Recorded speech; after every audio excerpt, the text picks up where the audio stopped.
Programa Alto Astral no 14. Entrevista.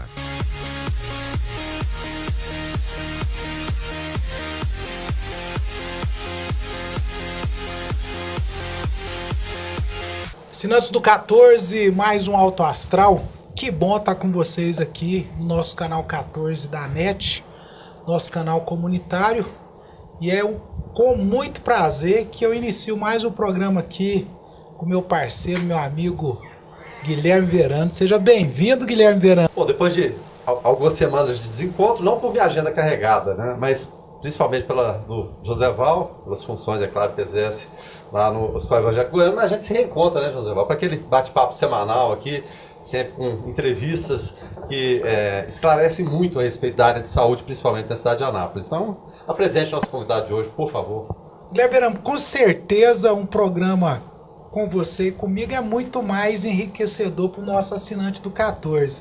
E vai ser mais ainda, Guilherme Verano, porque hoje eu trouxe meu amigo Marcos Vinícius Soares. Marcos Vinícius Soares é um engenheiro clínico e a proposta de trazer o Marcos aqui hoje foi para mostrar para você que nos acompanha todas as semanas aqui o quão é importante os serviços de apoio às equipes multiprofissionais que atuam nos hospitais, nas instituições de saúde.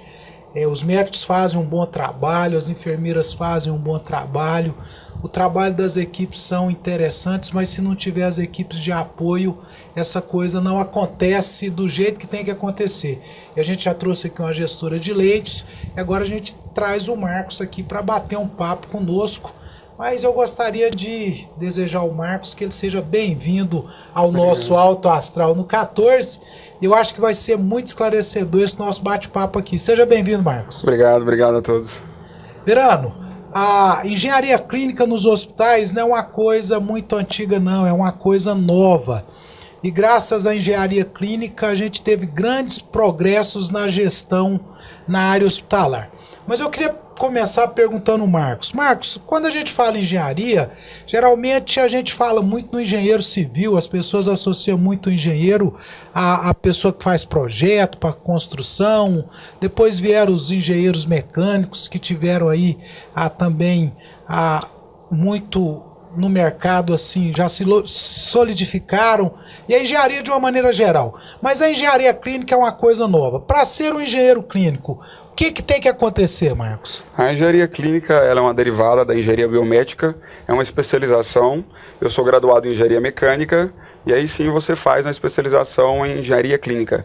Mas sim, tem engenheiros civis, engenheiro civil, engenheiro mecânico, engenheiro elétrico, que assume a parte de gestão da engenharia clínica. E o que, Marcos, que um engenheiro clínico faz dentro de uma instituição hospitalar ou de uma instituição de saúde? Porque vocês também atuam em clínicas, em serviços de imagem, em serviços de diagnósticos de análise, essa coisa toda. Qual que é a função de vocês dentro dessas instituições de saúde? Nós também podemos trabalhar como vendas, representação de equipamentos médicos hospitalares, por ter uma capacitação voltada a isso. Um engenheiro clínico hoje, numa unidade hospitalar, ele assume a gestão do parque tecnológico de todos os equipamentos da área hospitalar. Cuidamos da parte da aquisição, fazemos requerimento da compra de equipamentos novos para substituição, que a tecnologia somente de ano em ano já está aí evoluindo.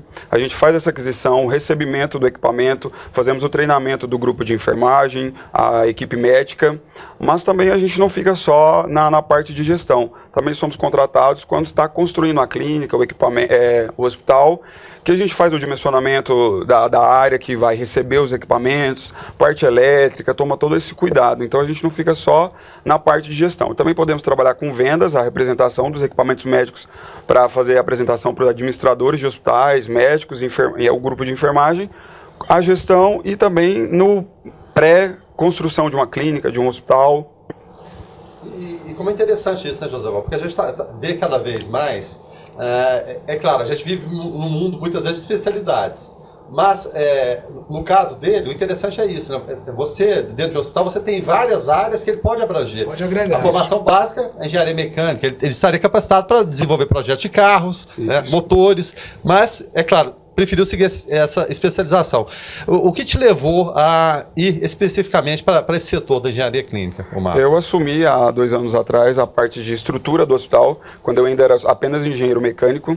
Então, o engenheiro mecânico também é muito importante na área hospitalar, porque temos compressores que geram aí o ar comprimido, precisamos de um gerador para abastecer, que é o plano de contingência quando falta energia no hospital. Muita coisa relacionada com a indústria automobilística, inclusive. Isso, então toda essa parte é responsabilidade técnica de um engenheiro mecânico.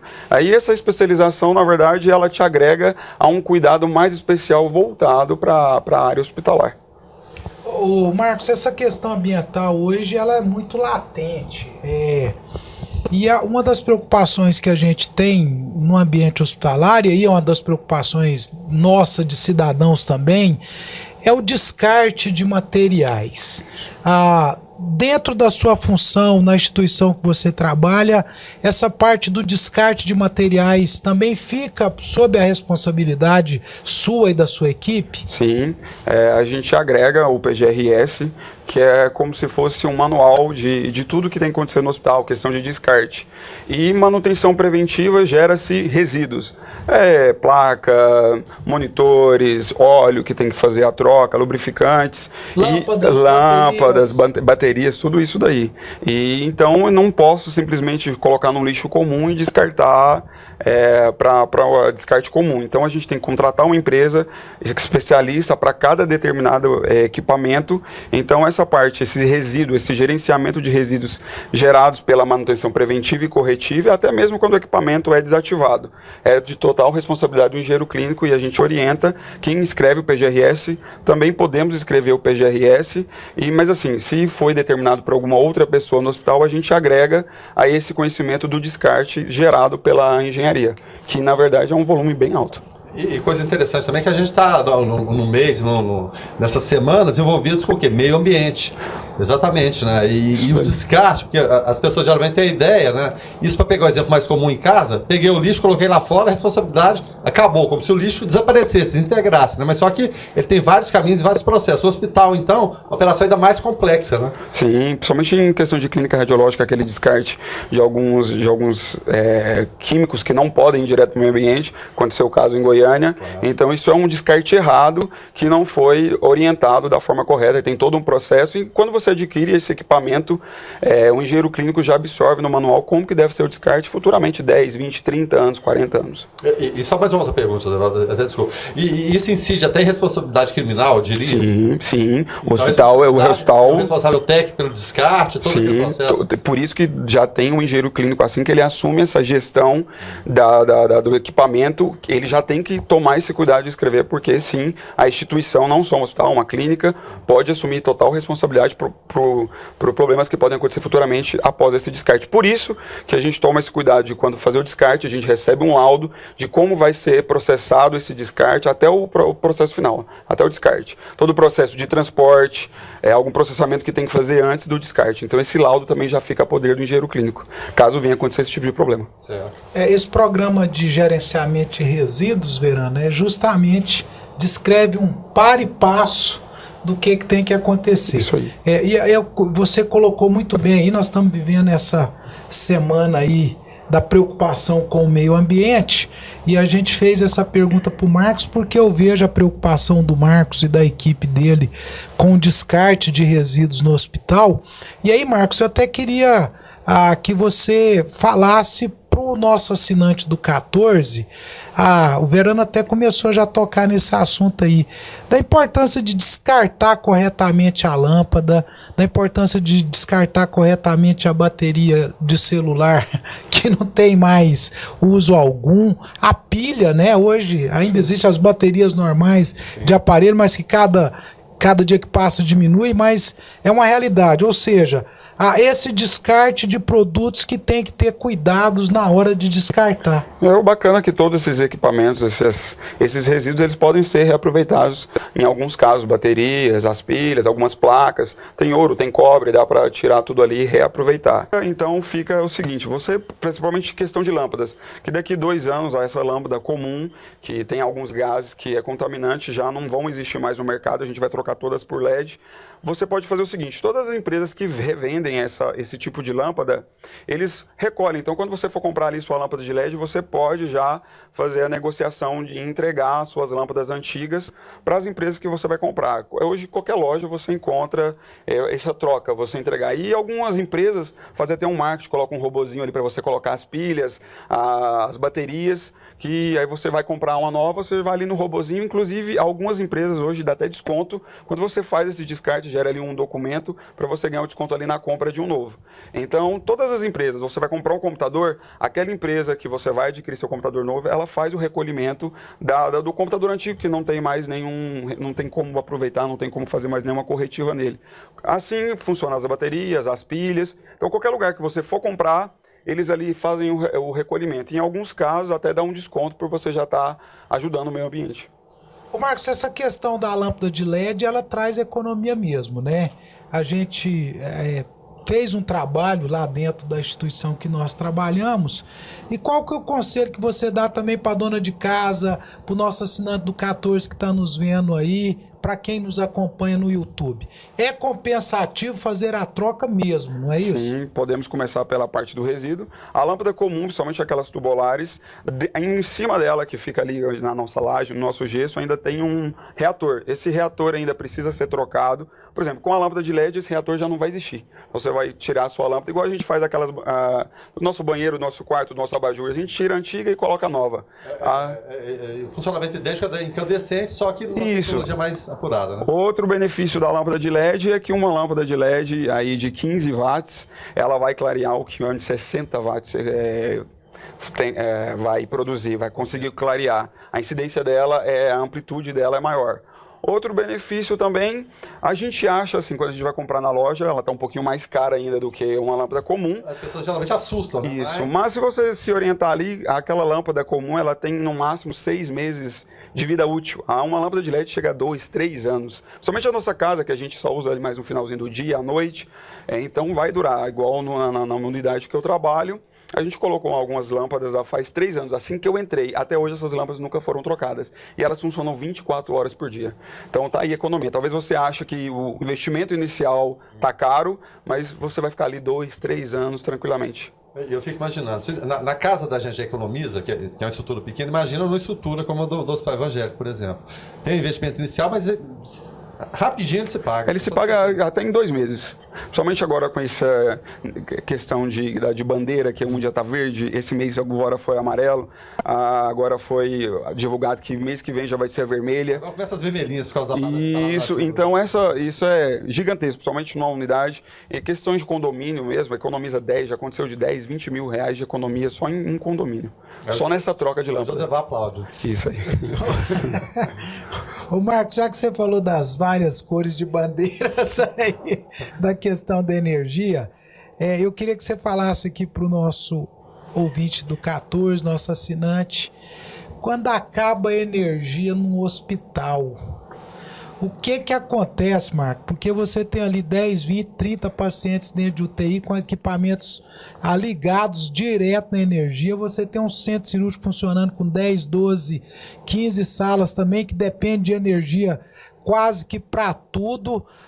Ficar sem a lâmpada uns minutinhos ainda vai, mas ficar sem um respirador, sem um desfibrilador, sem um monitor, vidas que se vão. Então as pessoas têm muita preocupação. Ô Joséval, como é que é quando acaba a energia? O que é feito? Porque todo mundo... ninguém quer passar por leito de hospital não, mas a vez ou outra a gente tem que passar. E estando lá, a gente quer ter o máximo de segurança ao estar por ali. E a questão da energia é uma questão que preocupa todo mundo. Então, quando acaba a energia, o que acontece para se manter todo aquele parque tecnológico funcionando, Marcos? Primeiro, existe uma norma para isso, a gente conhece ela como plano de contingência. O que é um plano de contingência? Todos os erros, probabilidades de problemas que podem acontecer, inclusive na nossa casa, são descritos. Então o engenheiro, assim que ele assume, ele faz, por exemplo, uma falta de energia, uma falta de água, uma falta de um fluido medicinal. Isso tudo já é descrito. Aí você vem respondendo o que você vai fazer para resolver esse problema. Por exemplo, a questão da falta de energia. Então, uma unidade hospitalar tem lá, falta de energia, o que acontece muito. E o que a gente faz? A gente dimensiona o consumo da energia e adquire um grupo gerador, que vai gerar energia e ela vai entrar em 10 segundos. Isso está em norma. Então a energia do hospital caiu, o gerador já vai entrar em 10 segundos. Hoje o nosso gerador já entra em rampa, então nem sente essa oscilação de energia. Mas um outro cuidado ali na compra do equipamento também é que todos os equipamentos eles precisam ter baterias. A unidade hospitalar aí compra equipamentos com bateria de duração de 1 a 2 horas. Mas aí como o nosso gerador já vai entrar com 10 segundos, essa bateria vai ser acionada muito pouco. Então o paciente em si não vai sentir nada. Automaticamente caiu a energia, a bateria já entra e em 10 segundos ela retoma, volta a carregar onde ela gastou e o paciente está ali tranquilo. Então todos esses problemas já são descritos e já tem todas as soluções possíveis. Aqueles errinhos que acontecem em casa já estão todos escritos. Aí também já me perguntam às vezes, mas se a energia cair, o gerador cair. A gente tem um outro gerador, caso isso vai acontecer. Claro que esse outro gerador, financeiramente a gente compra ele menor para atender às áreas críticas, que é a UTI, o centro cirúrgico, talvez ali o pronto-socorro, que tem alguém com algum problema, então já temos essa solução. Caso esse gerador ainda não entre, nós também temos descrito uma empresa que atenda em 20 minutos para solucionar um dos dois problemas. E nisso a bateria está ali funcionando tranquilamente, não tem desespero, não tem nada. E a luz também, nós temos a lâmpada de emergência, que não dá problema nenhum. Então na área hospitalar eu acho que é muito seguro. E é bom até frisar a parceria com a BRG Brasil Geradores. Isso aí. Em relação a isso, é bom sempre frisar. Porque quem passa em frente ao hospital evangélico tem aqueles grupos de geradores imensos, né? Lá, e é uma tecnologia, e está aqui na cidade de Anápolis. É importante, porque quando a gente fala do canal comunitário, fala das coisas aqui, lembrar das empresas aqui também que são parceiras e podem suprir essas necessidades também. E são fundamentais para esse tipo de problema. É nossa, é da casa, vende para o Brasil inteiro, já vende para o exterior também, e nós damos testemunho do quão é importante o equipamento que nós temos lá do nosso parceiro da BRG Geradores. Ô Marcos, então caiu a energia, entra um gerador, se esse gerador não entrar, tem um segundo gerador, se o segundo porventura não entrar, você tem uma empresa que vai trazer um gerador em cima de um caminhão e já vai ligar lá, que é plano de contingência mesmo. Isso acontecer é muito difícil, mas é só para mostrar para o assinante do 14 que existe todo um fluxo, todo um protocolo e que as pessoas podem ficar tranquilas em relação a isso. É bom a gente falar e mostrar, porque às vezes as pessoas não entendem isso. E já que a gente está falando de equipamento reserva, Marcos, o paciente está dentro de uma UTI, por exemplo, com um monitor, com um respirador ali junto, e um equipamento desse dá problema. Você não tem como fazer a manutenção dele ali na hora, até porque tem paciente do respirador, o paciente precisa do respirador aí direto, não é? Como que essa questão do equipamento reserva, que a gente chama de backup, dentro desse parque tecnológico de um hospital? Isso, todo hospital ele precisa ter, de acordo com a norma, de acordo com a criticidade, a complexidade do setor, um equipamento backup. Então, às vezes, um respirador a cada 3 leitos adultos, ele precisa ter já um reserva, e esse reserva ele não precisa estar ali guardado 20 anos, ele precisa passar pelas manutenções, ele precisa estar funcionando para quando acontecer esse problema. Então, o engenheiro, assim que ele assume esse processo de tecnologia, ele descreve todos os equipamentos que existem na instituição e começa a fazer o pedido de compra dos backups. Então, o monitor, por alguma fatalidade, deu um probleminha ali na UTI, automaticamente a coordenadora, a gripe de enfermagem já aciona o engenheiro e o técnico já coloca imediatamente o equipamento ali funcionando. E às vezes acontece também a gente tinha um backup para a UTI, mas eram 2 que deu problema. Nós também, o engenheiro já faz o treinamento com a equipe de enfermagem, e isso passa por uma reciclagem de 6 em 6 meses, e o técnico, para caso isso acontecer, a gente já tem uma logística toda montada para pegar de algum outro lugar que não está em uso, que apenas fica ali de reserva, para substituir. Então a gente toma esse cuidado 2 vezes. Em relação a esses protocolos, é claro, tem os protocolos de manutenção, claro, vem tudo de fábrica, mas os protocolos de procedimento, quando você estabeleceu lá no Hospital Evangélico, você que determina esses protocolos, há uma reunião com o Joseval, como que funciona? Assim, a emergência, nós vamos agir de tal forma. Isso, tem uma parte que já é determinada por norma, em algumas questões de backup, mas você junta com a equipe multidisciplinar, equipe de enfermagem, médicos, até mesmo administrador, junto com o engenheiro clínico e faz descreve tudo isso. Isso é validado ainda para um setor de qualidade e não adianta o Marcos Vinícius ou qualquer outro engenheiro escrever se isso não for transmitido para toda a instituição. Porque às vezes o Marcos pode ficar doente, pode dar um atestado e não vai estar lá naquele dia. E o técnico dele vai estar em um outro local que o telefone não vai pegar. Então toda a instituição tem acesso a esse plano de contingência escrito, um roteirinho. Qualquer pessoa consegue. Isso. Né? Então, o equipamento parou, eu não consegui chamar a engenharia no momento, mas o meu paciente ele não pode esperar. Ele não pode esperar. Então já está escrito ali na cabeça da pessoa, a gente de 6 meses faz essa reciclagem para meu equipamento parou, eu não conseguia chamar a engenharia, já tem um equipamento aqui. E essa reciclagem envolve treinamento interno, por exemplo? Sim. Vamos simular uma situação de emergência aqui, Joseval. Essa pergunta eu faço inclusive para o senhor. Esses treinamentos constantes, porque o que me causou curiosidade aqui, Marcos, foi o Joseval falando da complexidade de quando desocupa um leito hospitalar, o processo todo que é para você suprir novamente aquele leito. Agora imagina essas situações, né? Há esse treinamento, de que forma funciona isso aí no dia a dia, além dessas reuniões com o pessoal? Para saber dar esse início do processo. Como que funciona isso, Joseval, no dia a dia? Verano, dentro da unidade hospitalar, a gente tem um núcleo de capacitação que coordena todo esse trabalho. Então, tem os treinamentos da engenharia clínica com o setor de enfermagem já definido. Vamos fazer treinamento para o uso das bombas de infusão. Convoca-se todo o pessoal que lidar com bombas de infusão para determinados dias, está no auditório, está na oficina do Marcos lá, para fazer esse treinamento. O hospital adquiriu um respirador de uma marca nova, não é? Clínica replica esse treinamento, ou seja, o núcleo de capacitação, o núcleo de educação permanente, que é o termo correto, ele já faz um cronograma e ele starta treinamentos para todas as equipes dentro da instituição hospitalar. E nessa área de equipamentos, a engenharia clínica, que é a grande parceira do núcleo de educação permanente, não é? Então aí tem os treinamentos tanto quanto do uso do equipamento, como tem os treinamentos das situações de emergência, até para as pessoas saberem lidar com isso, porque é igual o Marcos disse, às vezes a equipe toda não está 24 horas dentro da unidade hospitalar, não é? Então quem está no posto de serviço tem que saber lidar com certas situações e é por isso que os treinamentos acontecem. Eu queria lhe perguntar, Marcos, essas manutenções, elas são realizadas, a maioria dentro da própria unidade hospitalar? Lá você tem oficina, você tem seu laboratório lá, tem manutenções que são realizadas, os equipamentos vão para fora, tem manutenções que às vezes os técnicos vêm de fora para dentro do hospital. Como que isso acontece? Assim que o engenheiro assume, então, o processo também de manutenção da logística, ele faz todo o levantamento de equipamentos. E ali é apresentado para a administração que vamos já definir com o técnico. Isso a gente consegue atender, isso a gente não consegue atender. O que a gente não consegue atender, junto com a administração, já é feito um contrato com a autorizada. Aqui, por exemplo, Goiás tem autorizados de todos os equipamentos médico-hospitalar.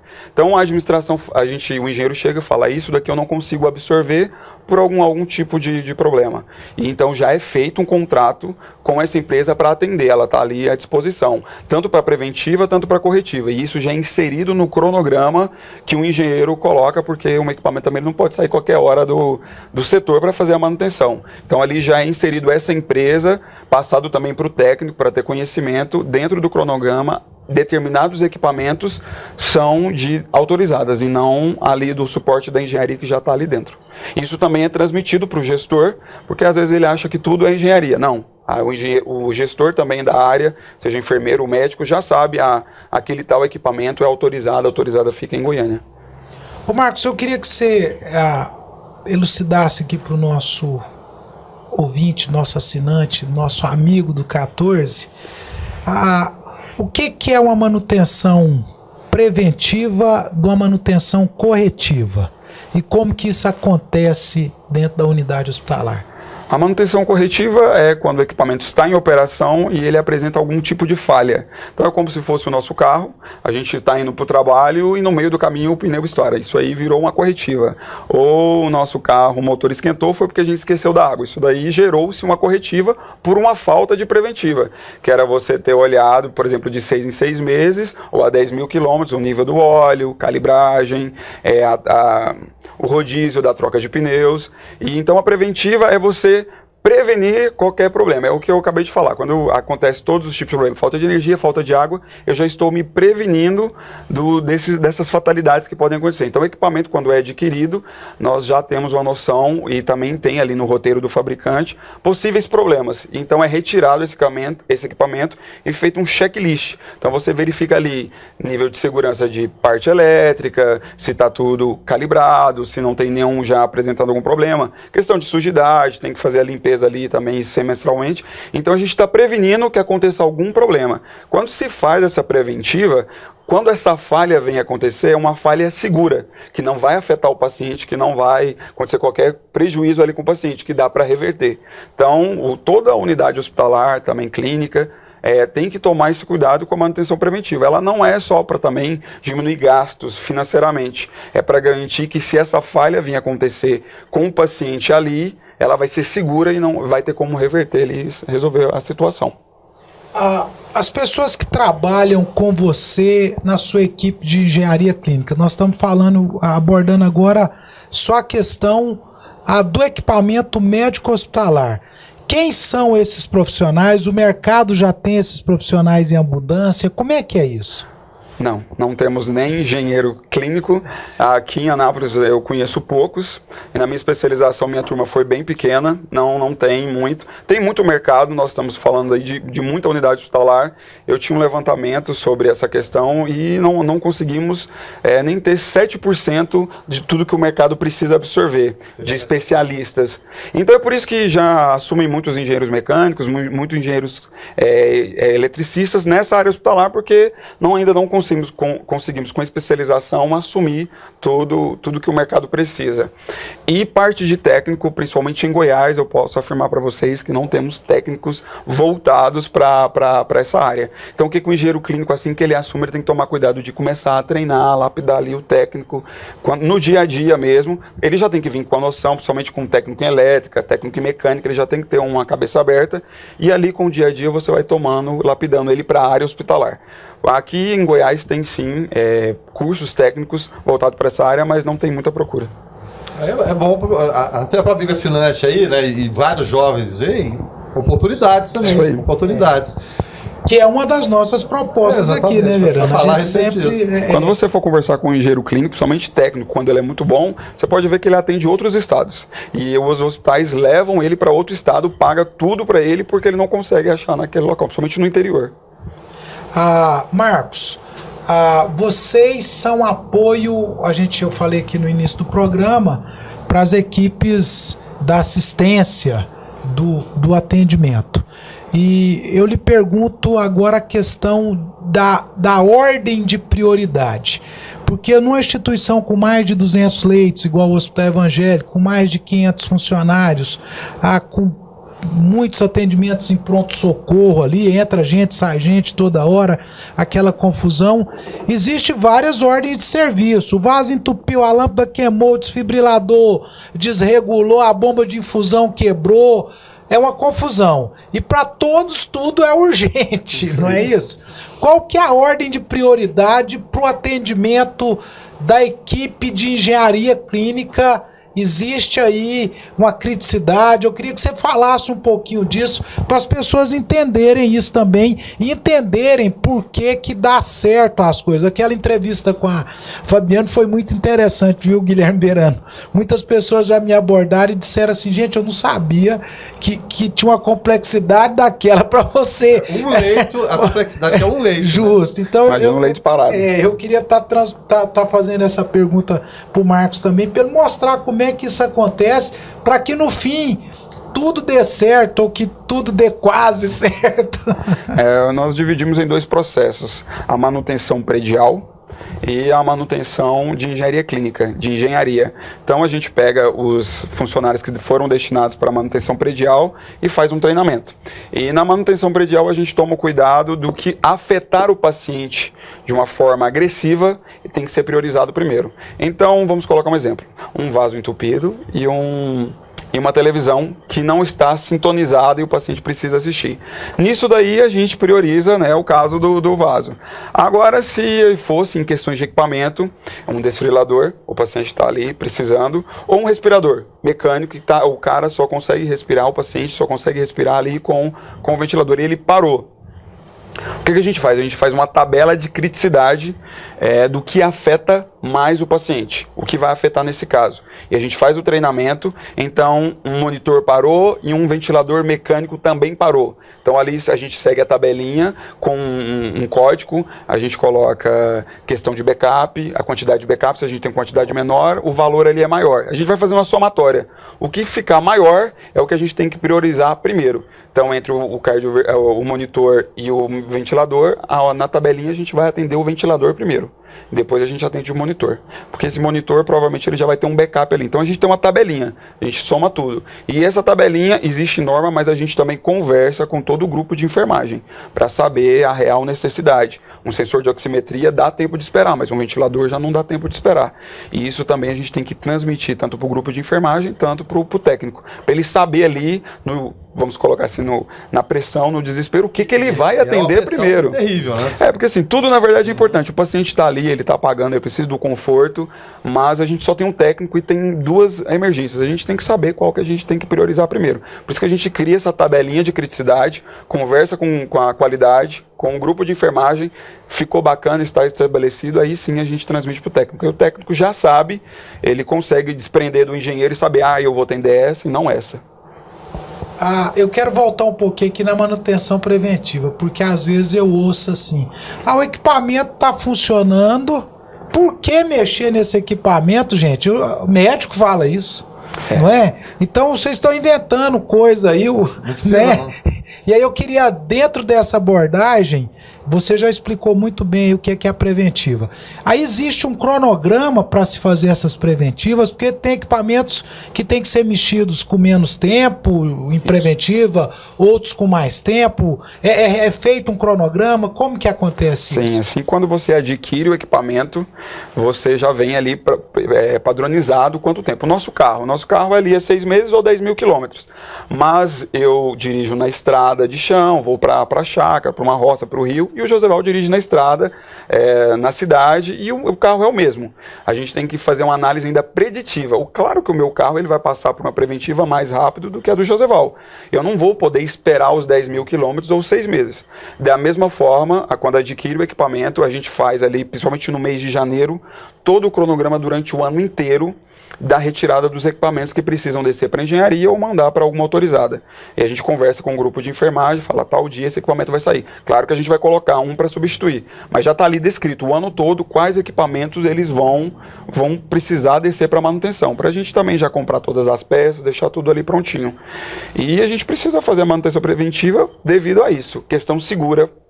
Não, em relação, porque a gente está falando de meio ambiente, a gente sabe que o clima aqui no estado de Goiás chega agora, vem a seca, tem muita poeira. Altera alguma coisa essa manutenção, esse tempo agora, que começa em maio e vai até setembro, outubro, sem chuvas, por exemplo. Tempo muito seco, muita poeira no ar, altera essa questão da manutenção dos equipamentos? Esse dado já entra aí na análise preditiva, ele vai alimentar a minha análise preditiva, porque o meu equipamento não vai conseguir esperar, se está padronizado um ano, ele não vai conseguir esperar um ano. A sujidade ali vai aumentar demais. Então a gente tem que ir mais rápido, porque questão de limpeza estende a durabilidade do equipamento. Isso daí até no equipamento de casa, o nosso computador, o nosso celular. O ar-condicionado é uma maravilha, mas se não tem manutenção é um foco para matar a pessoa, né? Sim, além de perder toda a segurança, um ar-condicionado aí, ele está previsto para durar até 20 anos, aí ele não vai chegar nem em 2 anos. Até porque ele vai cair toda a eficiência, vai consumir mais energia e ainda a questão que o seu ar, você vai estar lá, mas o ar não gela, não está gelando, mas é tanta sujeira que está lá que não consegue emitir o ar frio. Já que você falou de poeira e você falou de limpeza.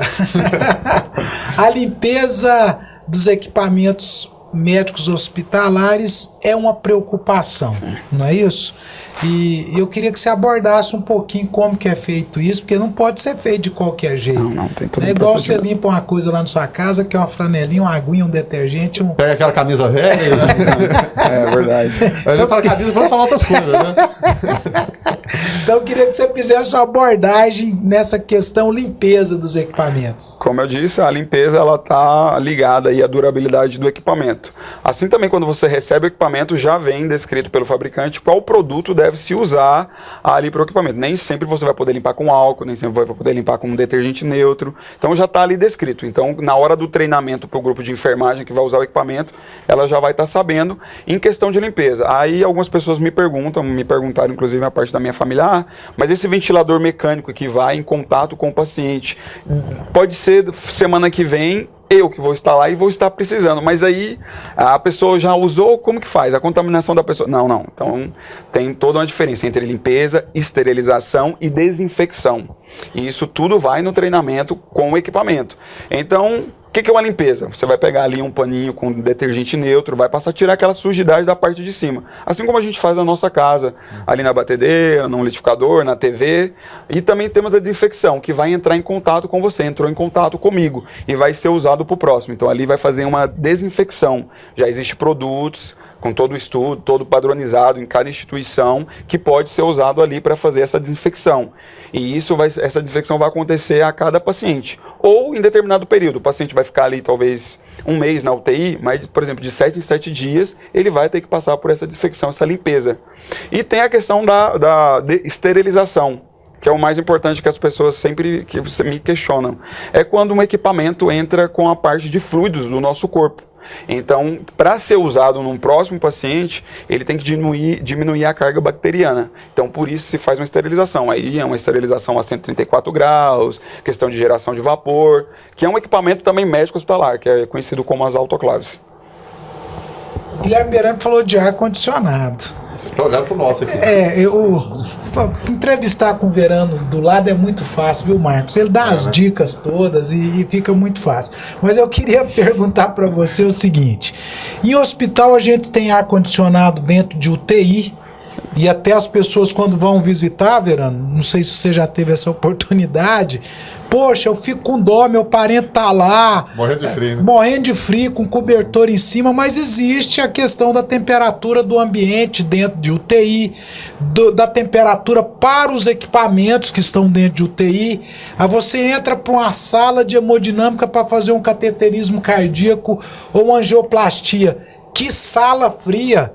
Quem não conhece, for conhecer um dia, espero que não para fazer no cateterismo, só de visitar.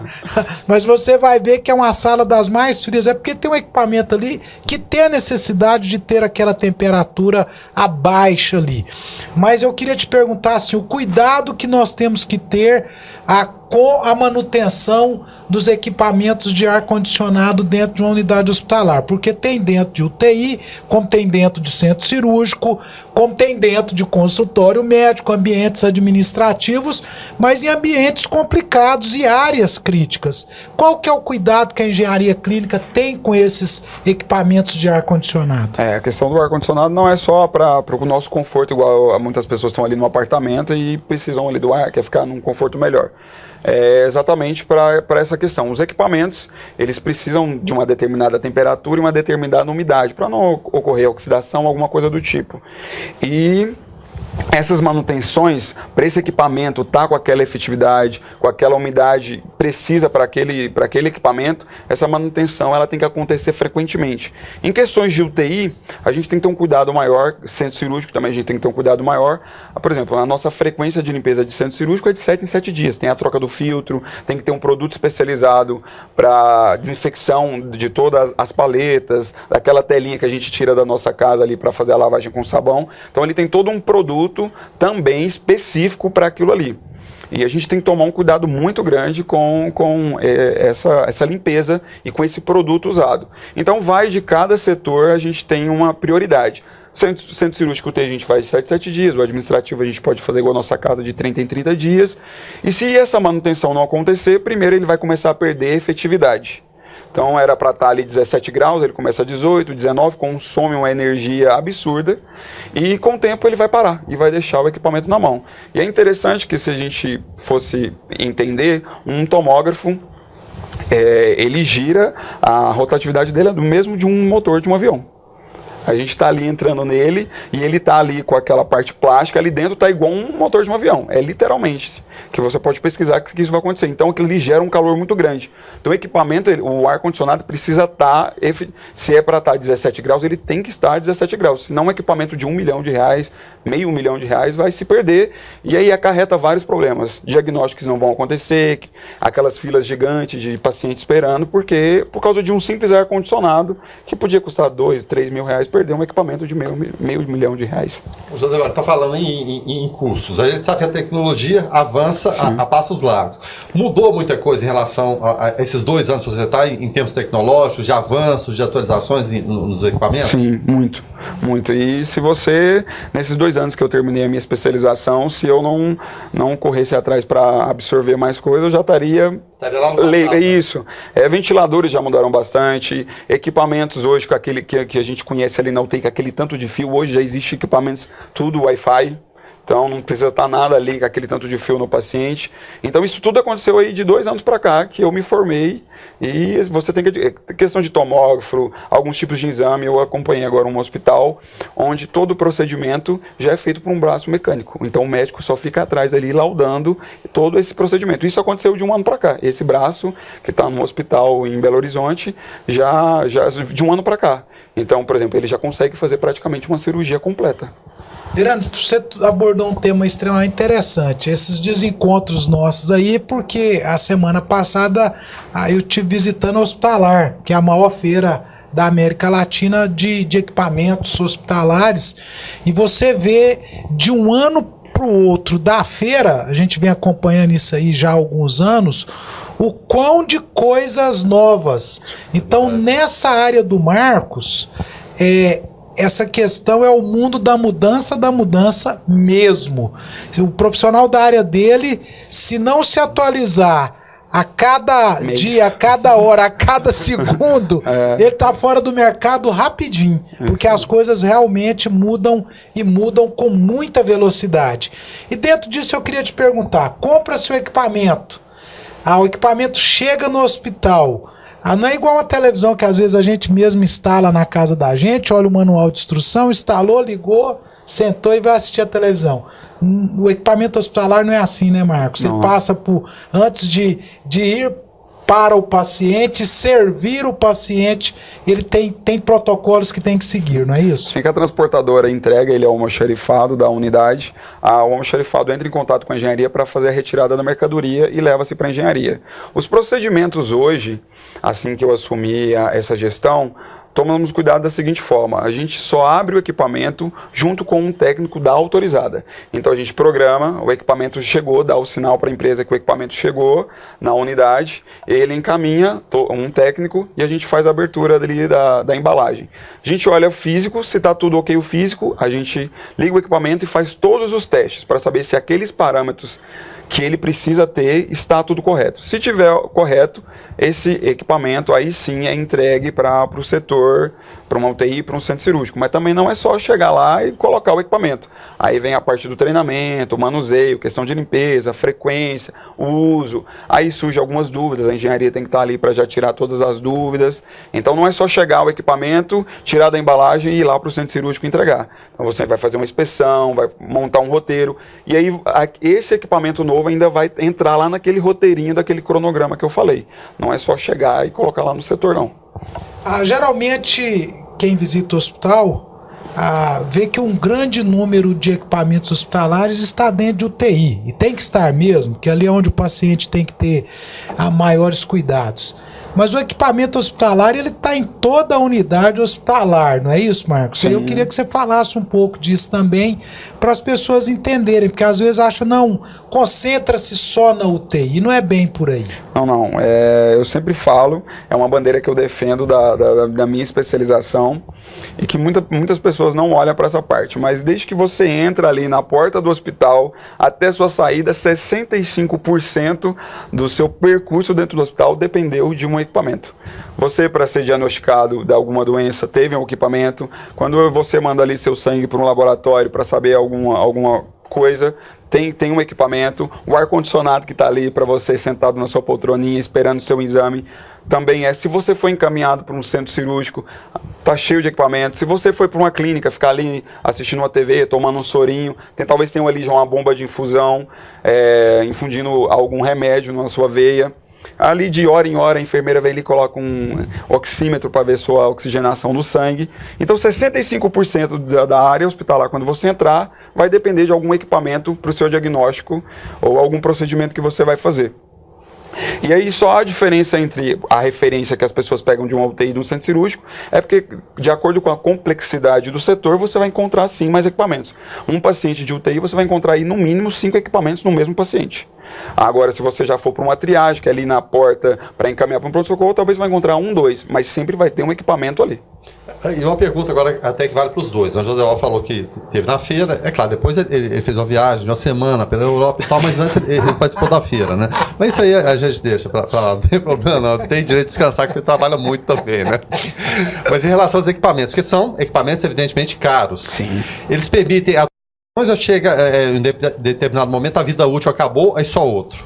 Não, alguns equipamentos sim, você pode solicitar a autorizada do seu estado para fazer o upgrade ali do seu equipamento para não ficar desatualizado.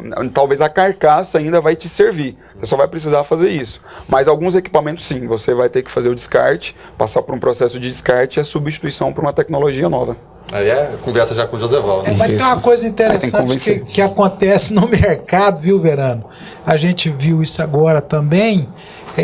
As empresas, elas lhe dão condições de compras para a troca dos equipamentos. Aquela questão que ele estava falando, atualizações. O celular está usando muito isso agora, né? Entrega o seu... É o mesmo caso da bateria. Você entrega o equipamento antigo, ele te entrega ali a nova versão do equipamento que você precisa. Mas a gente tem assim um misto de muita coisa interessante. Tem equipamentos, o tempo de vida útil é até longo. Até numa manutenção de 20, 30 anos. Tem equipamentos que você consegue mantê-los funcionando e dando a resposta que tem que dar durante alguns anos. Agora já tem equipamentos que infelizmente não tem jeito. É coisa que acontece de um ano para o outro, já tem que ser feito troca e não tem jeito. É por isso que a gestão hospitalar é cara nesse sentido aí, não é fácil. Ô Marcos, nós falamos de equipamentos. A questão da manutenção predial, da estrutura física, no caso da instituição que você trabalha, também é feito pela sua equipe. Sim. E quem trabalha com isso lá, você tem o quê? Pedreiros, eletricistas? Como é que é isso? Eu ia até perguntar, porque o seu evangelho, quem passa, ele está sempre em obras, né?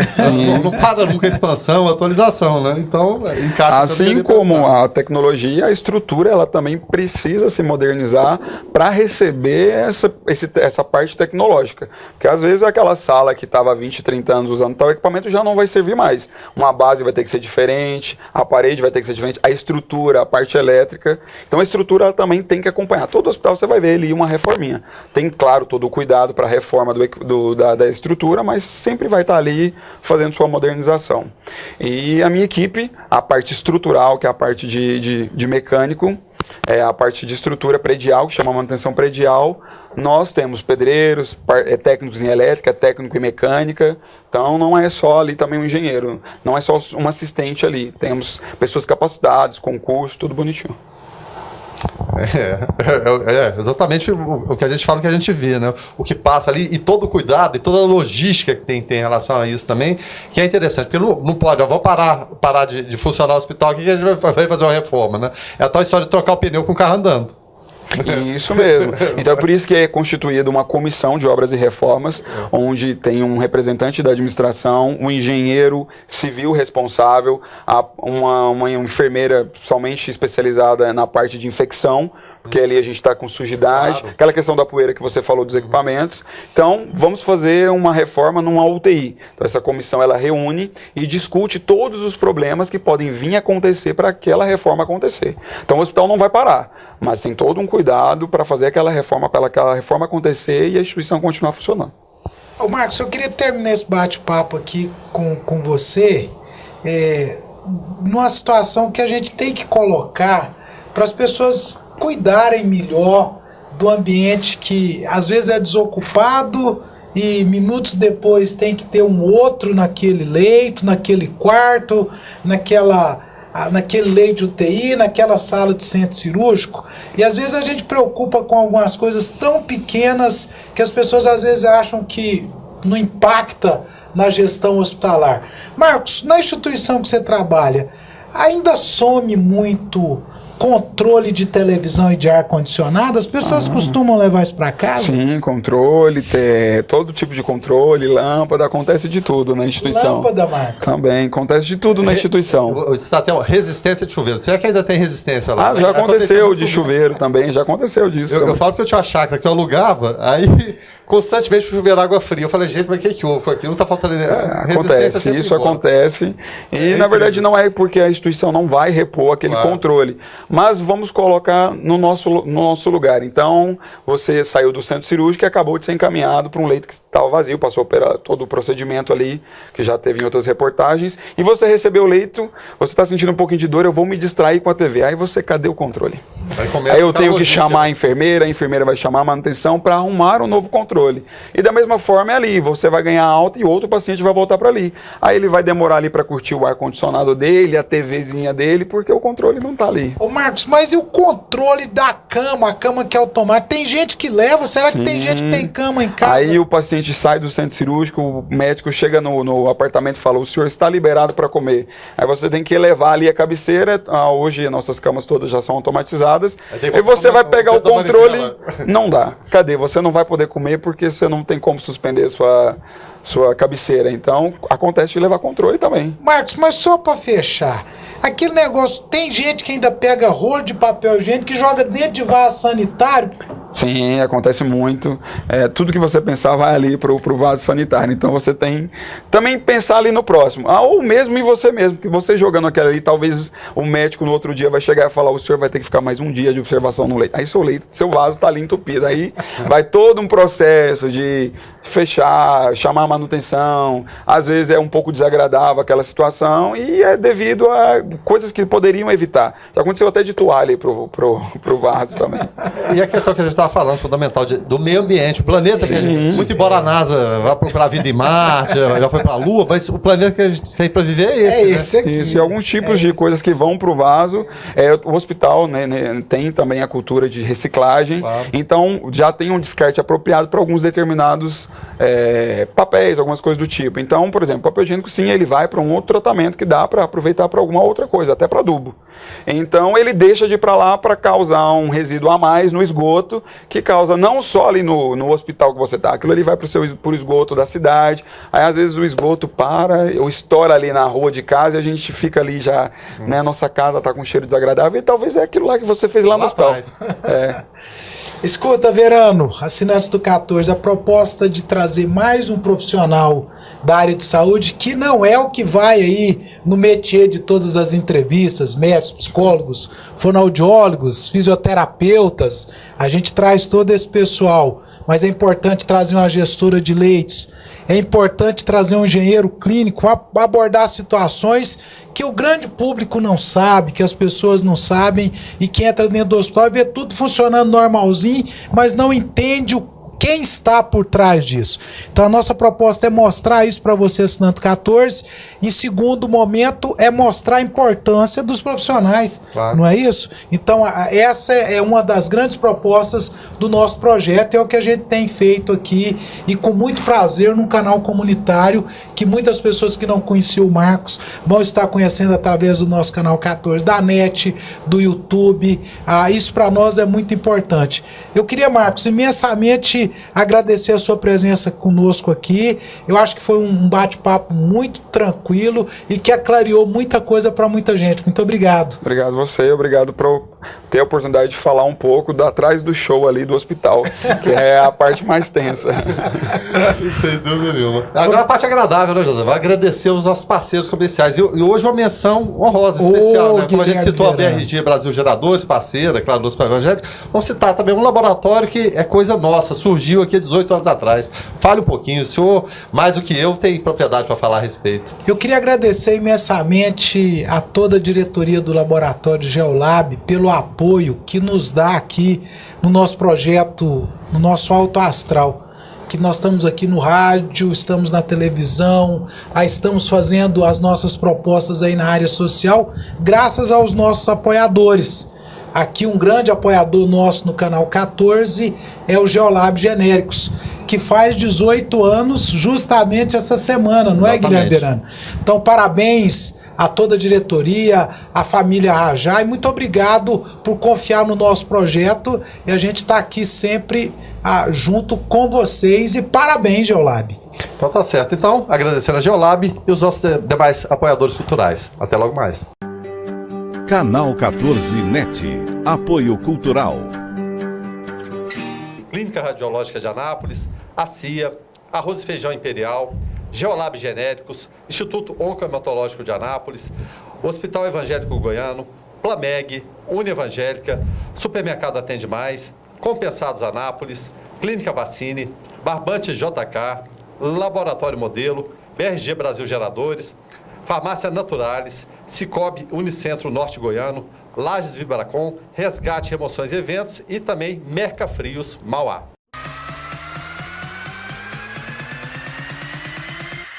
Programa Alto Astral no 14. Entrevista.